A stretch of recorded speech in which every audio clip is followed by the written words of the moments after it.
Hey, good morning. Good morning. All right, so I just want to make sure the Facebook knows we're officially live because it says it's live, but I don't see your comments yet. So please let me know as you are hopping on live or if you're watching the replay, let me know that you're here. And I apologize for any noise you might hear in the background. We've got contractors in the house this morning. Okay, great. Awesome. So, good morning. So, this week's episode of the Small Biz Mama podcast is all about spring cleaning for your business. And no, we're not talking about cleaning off your desk.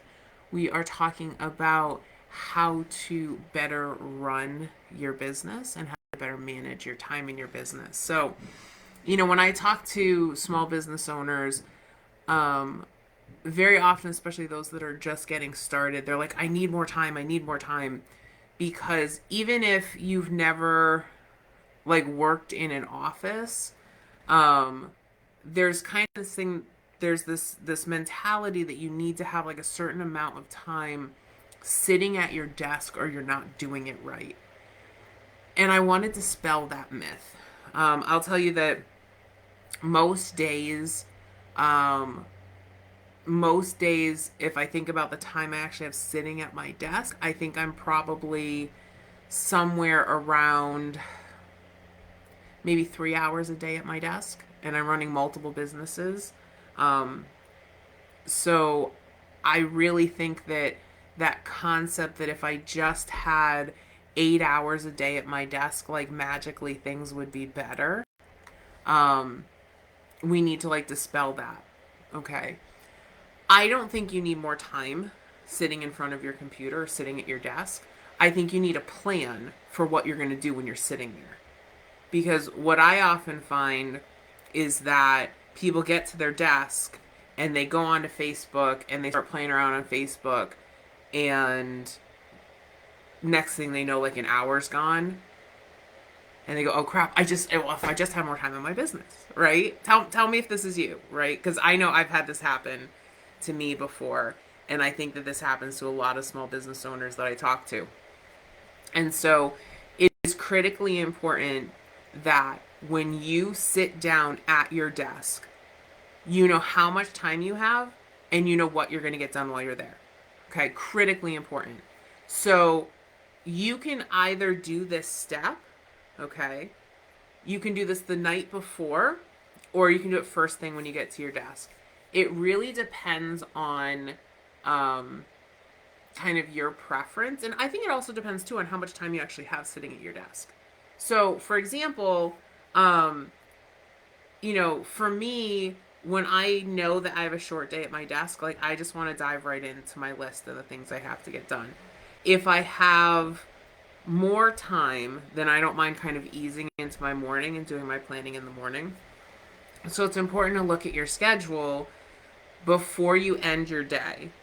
Okay, you need to look at tomorrow's schedule and say, what does my schedule look like? Do I have any meetings? Do I have any Zoom calls? Do I have any discovery calls? Do I have any client work I have to get done? What do I have to get done when I get to my desk? Okay, and how much time do I think I'm going to have there? Now, I think as moms, it's really hard because we have lots of things that are pulling at us, right? Hey, Sarah, good morning. And so, you've got to factor in some buffer time. So if you think you've got 2 hours at your desk, I would schedule an hour worth of work. And I know that's really hard, but I just want you to try to do that. So what does that look like for you? What does that hour look like? In Bookkeeper Training School, I teach the concept of the power hour. Plan out that hour like you were going to bust out a ton of work. Okay. If you need to put on music, put on music. If you need to put on noise canceling headphones, do that. But what do you have in that hour? And I know a lot of you are saying, I've got toddlers, I'm a single mom, how do I get that time? So I think there are 3 key times for anybody who has kids at home. Okay. Your time might either be morning time before everybody gets up. Okay. It might be, and these are like if you've got little kids at home. It might be rest time. And if you're not doing rest time with your kids at home because your kids aren't napping anymore, you have to implement rest time. Okay. Like that is like the saving grace in our day. Okay. The other thing that you can do is you can do after bedtime. But so figure out what, which of those times, if this is like for people who have little kids under the age of 5, okay? Critically important to have, like, what I try to do is 2 of those times are work time. So maybe your thing is first thing in the morning and rest time, or maybe it is rest time and after they go to bed, you do a little bit of work, but that's kind of how you can find that time in your schedule. Now, things like figuring out my plan for the next day, that doesn't require 100% of my brain power. That's looking at my calendar and looking at my to-do list and figuring out what I'm going to do. So for those, like, I can do that while I'm trying to make dinner, or I can do that while Eric's playing downstairs. I can figure out my planner. Um, I can do that while I'm getting ready in the morning. I've kind of got my planner and kind of writing things in while I'm getting ready.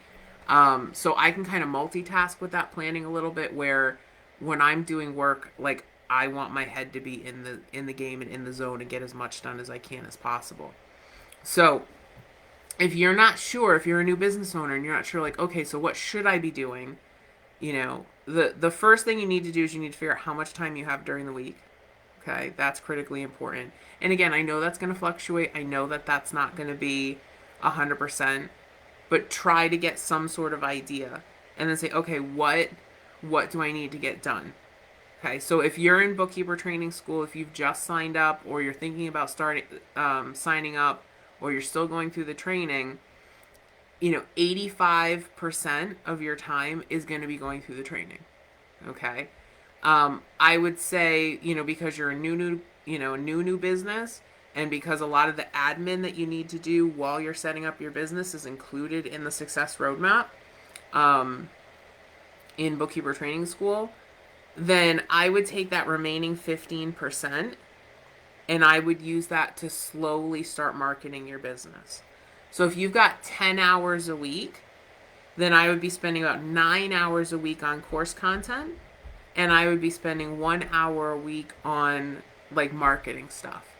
And the cool thing with bookkeeper training school is we give you something called the pre-launch marketing plan, which, for those of you that are in the course, it's in the welcome section of the Success Roadmap 2.0. Okay. So you can download that and you can start using that. And there are about 30 days worth of social media posts that are for brand new businesses. Okay. To help you get used to posting. So what you can do is you can use your hour of the week, right? If you break that up, that's like 10 minutes a day, 5 days a week, that you can start to put together posts, right, that you're going to put out talking about your business and your experience going through training. So, and we give you the prompts. You just got to put them up and make them look pretty and customize them a little bit for yourself. So you can go through, and that can be your 1 hour while you're going through the training, right? So that's like almost 10 minutes a day. Okay. 5 days a week. And there you go. There's your hour of marketing. Now, as you finish the training, and if you're not in my course, if you're in some other course, or you're getting a certification, or you're learning something, whatever you're doing, once you're done with that training, then your time's going to flip. Okay. So what's going to happen is you're going to go about 85% is going to be marketing and client work, and 15% is going to be admin. Okay. Now you're like, well, Kristen, I don't have any clients yet. Well, that means that 85% of your time is going to be marketing, right? So that's going to be being out on LinkedIn, being out on Facebook, following up with leads, doing research on your leads. Okay. And going through and doing all that work, right, to help you get clients. And then as you get clients, what's going to happen is that client time is going to fill up, right? It's going to start to fill up that 85%, and whatever's left over, you're going to do your marketing. Okay. But here's the thing. I think what happens is a lot of times we sit down and we're like, okay, I'm going to check my email. Okay, I'm going to look at my banking. Okay, I'm going to check this. Okay, I'm going to check that. And then, like, your hour's gone, right? And you're like, oh, if I just had more time.